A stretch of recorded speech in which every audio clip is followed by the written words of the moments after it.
The phone lit up at 2:17 a.m. Not buzzing, just glowing. Her name wasn't on the screen. A man's was.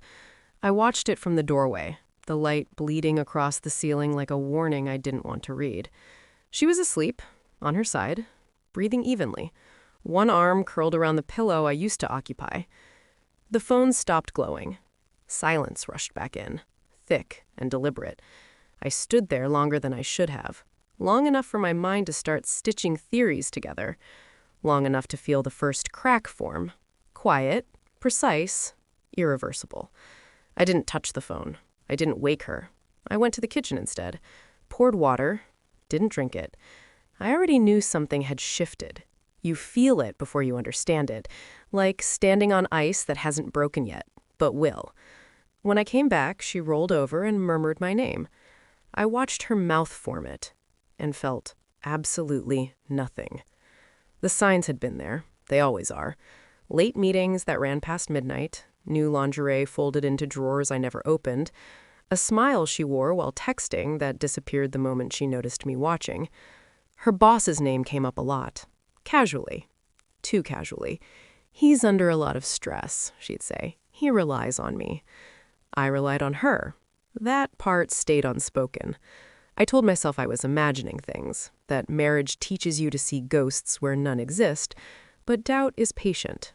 It waits. It stacks moments. It builds a case without emotion. The phone calls, the guarded screen, the way she flinched when I touched her from behind. I didn't ask questions. Questions warn people. I started listening instead. Her laugh changed when she talked about work. Lower, softer, private. I noticed how she dressed differently on days she stayed late, how she showered immediately when she got home. Still, no confrontation, no accusations. I needed truth, not theater. And deep down, I already knew where to find it. I moved quietly, carefully, like a man in a house that wasn't his anymore. Phone records, shared cloud backup she forgot were linked, calendar entries deleted but not erased. Patterns emerged. Predictable. Intimate. Hotel receipts buried in expense reports. Client meetings. Always the same location, always the same room. I learned his routine before I learned his voice. His wife's name came last. That surprised me. She posted photos online. Smiling, bright, a life that looked intact. I studied her face longer than I should have, trying to see the lie in it. There wasn't one. That's when something inside me went cold. I didn't hate my wife. Not yet. I hated the assumption that I would stay ignorant. So I waited. Observed. One night, I followed her, parked down the street, watched her walk into the hotel like she belonged there, like she was erasing something every step of the way. I didn't follow her inside. I went home and slept better than I had in weeks, because certainty is a strange comfort. The confirmation arrived in an email. Clinical, precise, no room for doubt. I read it once, then again, then I printed it. She was at the table when I laid the paper down between us. No anger, no shaking hands. "What's this?" she asked. I watched her eyes move, watched recognition bloom into terror. She didn't deny it. That told me everything. Her voice cracked. Apologies spilled out. Too many, too fast, explanations, tears. She reached for my hand. I didn't pull away. I simply stood. "I know," I said. Nothing else.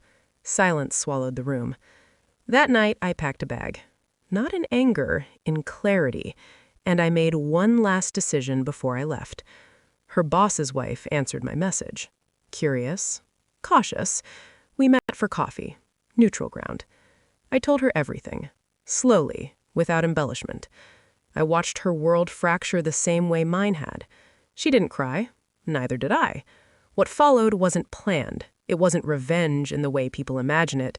It was connection, understanding. Two people discarded by the same lie. Weeks passed. When the truth came out, it came from us, together. Evidence laid bare, timelines aligned. No screaming, no spectacle. He lost his job, his marriage, his certainty. My wife watched it all unravel, knowing I had already walked away. I never raised my voice. I didn't have to. I live alone now. The quiet doesn't scare me anymore. Betrayal taught me something simple. Control isn't about winning. It's about choosing what you refuse to carry. I don't miss her. I don't hate her. She made her choice. So did I. And that was the moment I stopped being her husband and became myself again.